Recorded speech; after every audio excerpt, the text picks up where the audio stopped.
Let me ask you a question, and don't answer it casually. Answer it honestly. What are you focusing on right now? Because whether you realize it or not, your life today is not an accident. It's not luck. It's not fate. It is the direct result of what you've been focusing on day after day, thought after thought, emotion after emotion.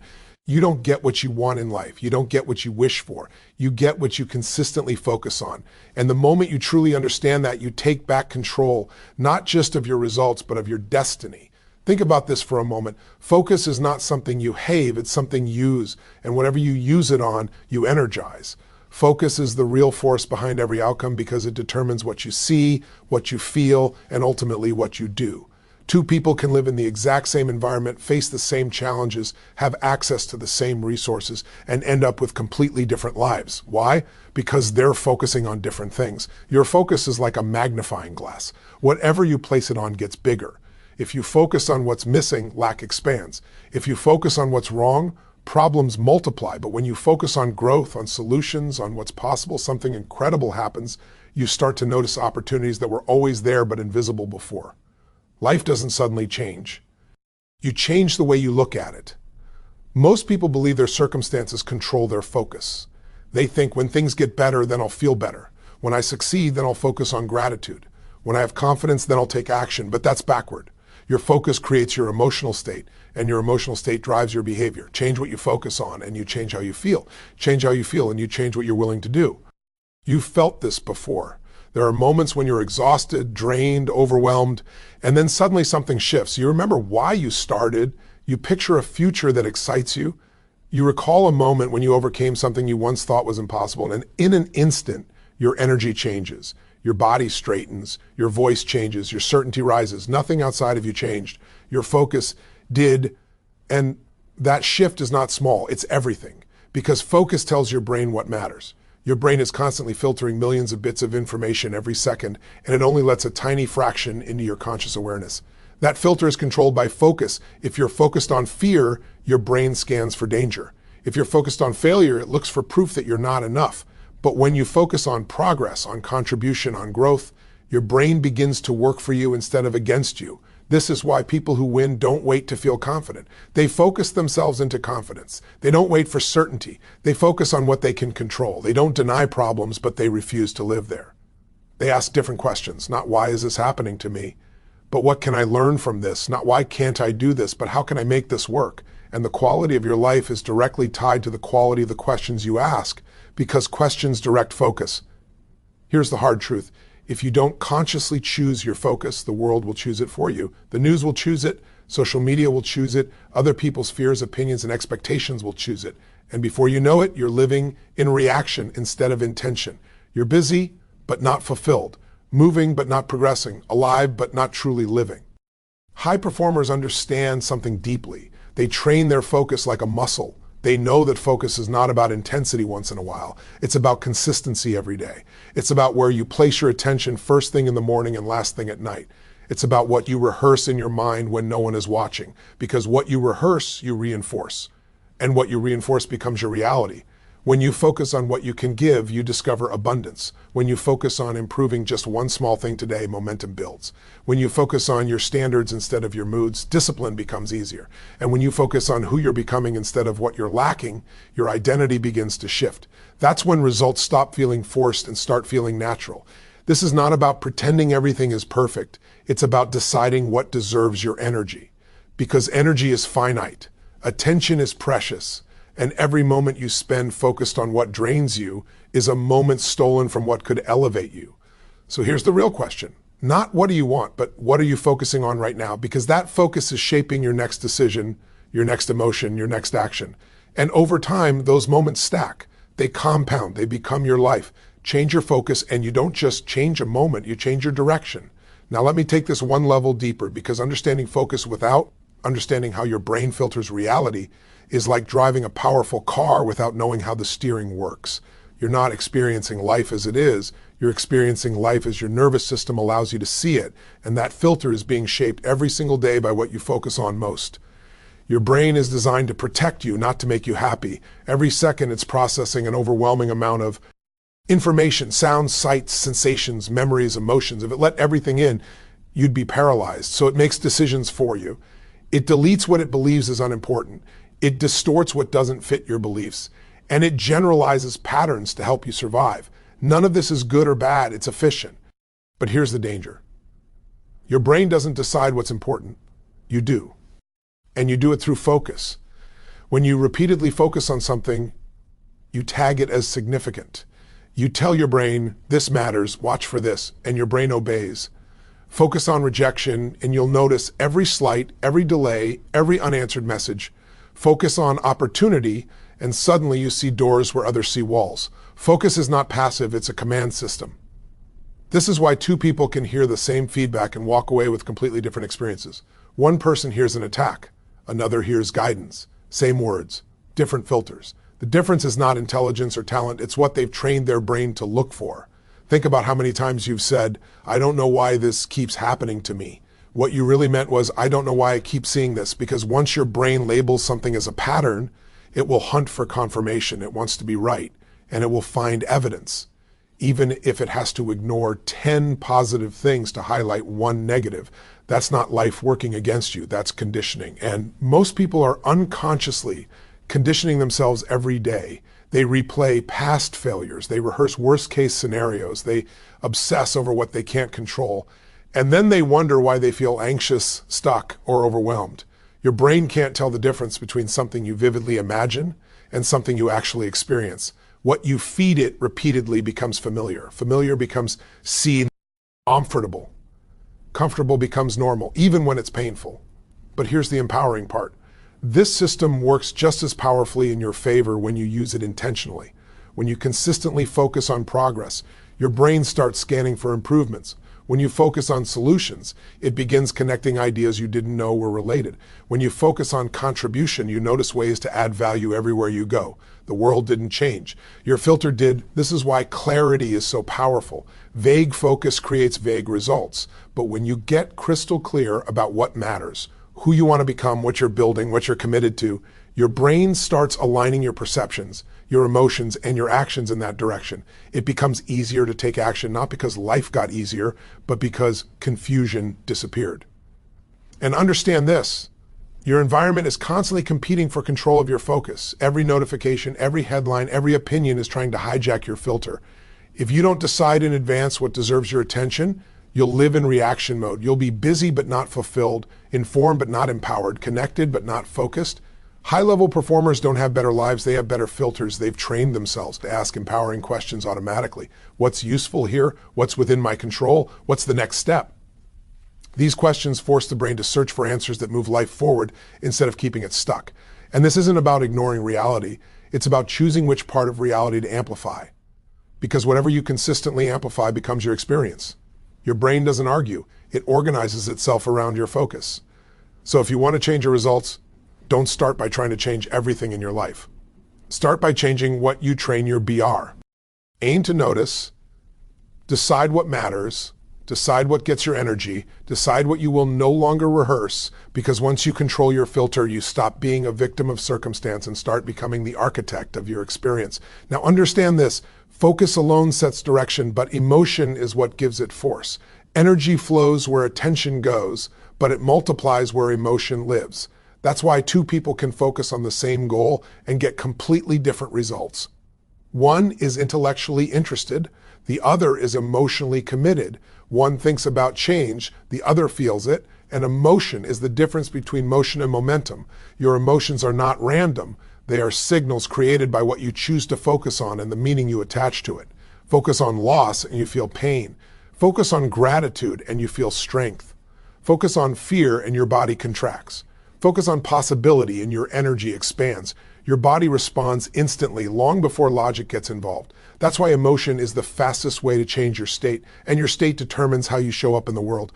Most people are trying to change their lives at the level of logic. They tell themselves they should be motivated, they should be disciplined, they should feel confident, but should has no power. Emotion does. You don't act based on what you know. You act based on what you feel strongly enough about. And what you feel strongly about is shaped by where your attention goes most often. Think about it.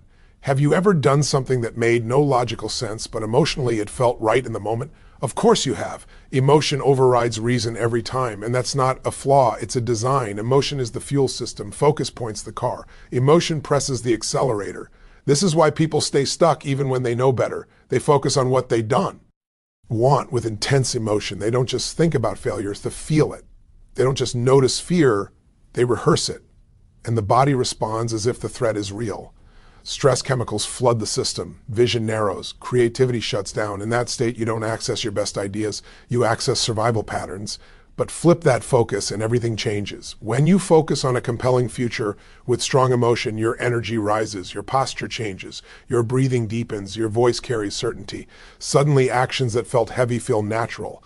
Discipline stops being a fight because desire takes over. This isn't motivation, it's alignment. And here's what most people don't realize. Emotion is trainable. You don't have to wait for inspiration to strike. You can generate it deliberately by choosing what you focus on and how vividly you experience it. When you bring intensity, imagery, and meaning to your focus, your nervous system responds immediately. That's why people can walk into a room defeated and walk out transformed. Not because their problems disappeared, but because their emotional focus shifted. They stopped feeding what drained them and started fueling what empowered them. Energy is not just physical, it's emotional and mental. And every time you focus on something with feeling, you're voting for that experience to grow. Focus on resentment with emotion and it hardens. Focus on progress with emotion and momentum builds. Focus on purpose with emotion and endurance increases. This is also why passion is contagious. When someone speaks with emotional alignment, people feel it. They don't need convincing. Emotion communicates faster than words ever could. That's why leadership is not about information, it's about emotional certainty. People follow energy before they follow ideas. But here's the challenge. The world is constantly trying to hijack your emotional focus. Fear sells, outrage spreads, distraction numbs. If you don't protect your emotional focus, it will be trained for you by headlines, algorithms, and other people's unresolved emotions. And over time, you'll feel exhausted without knowing why. High performers guard their emotional energy like their life depends on it, because it does. They don't avoid negative emotions, but they don't live there. They process them, learn from them, and then deliberately redirect their focus to what strengthens them. They choose emotional states that support action, not sabotage it. And this doesn't mean pretending everything is fine. It means deciding what deserves emotional investment. Pain can teach, fear can signal, but obsession drains. There's a difference between awareness and attachment. You can acknowledge a challenge without feeding it your life force. Ask yourself this honestly. What are you emotionally focused on most days? What story are you rehearsing with feeling? Because that story is shaping your energy, your behavior, and your results. When you align focus with empowering emotion, effort decreases and impact increases. You stop pushing uphill and start moving with force. And when that happens consistently, the universe doesn't need convincing. It responds because energy doesn't lie. Let's clear something up right now, because this is where a lot of people quietly sabotage themselves. The universe doesn't respond to hope. It doesn't respond to vague wishes. It doesn't respond to someday. It responds to clarity. Clear intention creates clear direction. Unclear intention creates noise, hesitation, and mixed results. Most people say they want more success, more freedom, more fulfillment. But when you ask them what that actually looks like, they hesitate. They speak in generalities. I just want to be happy. I just want things to work out. That's not a target. That's a fog. And you can't hit a target you can't see. Clarity is power because it eliminates confusion. And confusion is the real enemy of progress. When you're unclear, your brain can't organize resources. Your emotions don't commit. Your actions hesitate. You start and stop. You move, but not in a straight line. And then you call it procrastination, when in reality, it's uncertainty. Think about the moments in your life when you moved with absolute certainty, when you knew what you wanted, why you wanted it, and what you were willing to do to get it.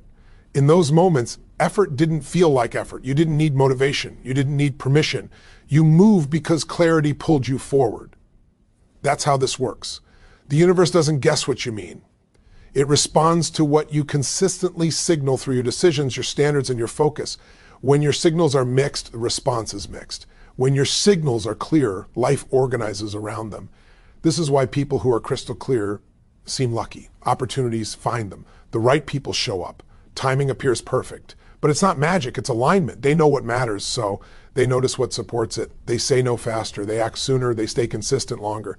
Clarity also creates boundaries. When you know what you're building, Distractions lose their power. You stop chasing every opportunity and start committing to the right ones. You stop explaining yourself to people who don't share your vision, not because you're arrogant, but because you're focused. And understand this, clarity doesn't mean you have every step figured out.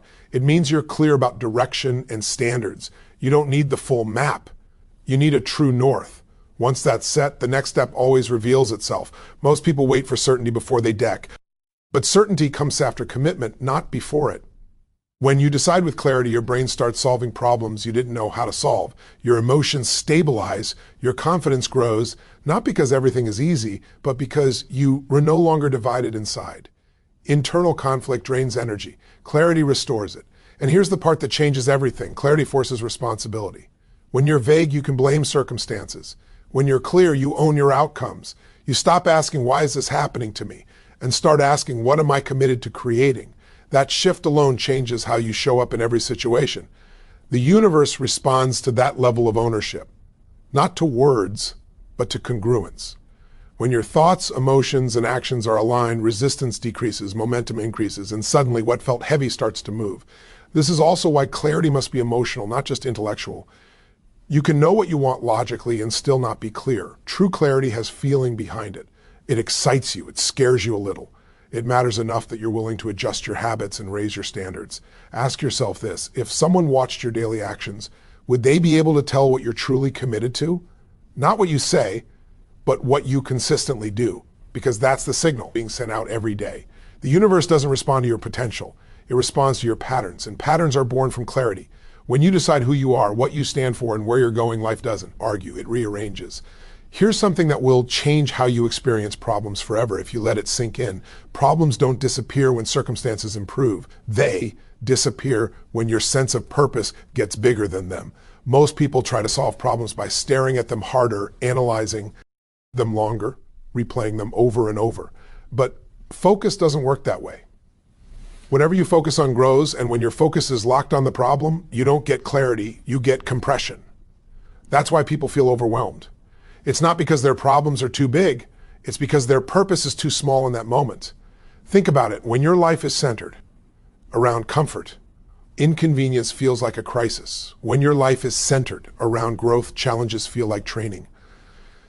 Same event, different meaning. Meaning changes emotion, emotion changes action, and action changes results. Purpose is not some abstract idea, it's a lens.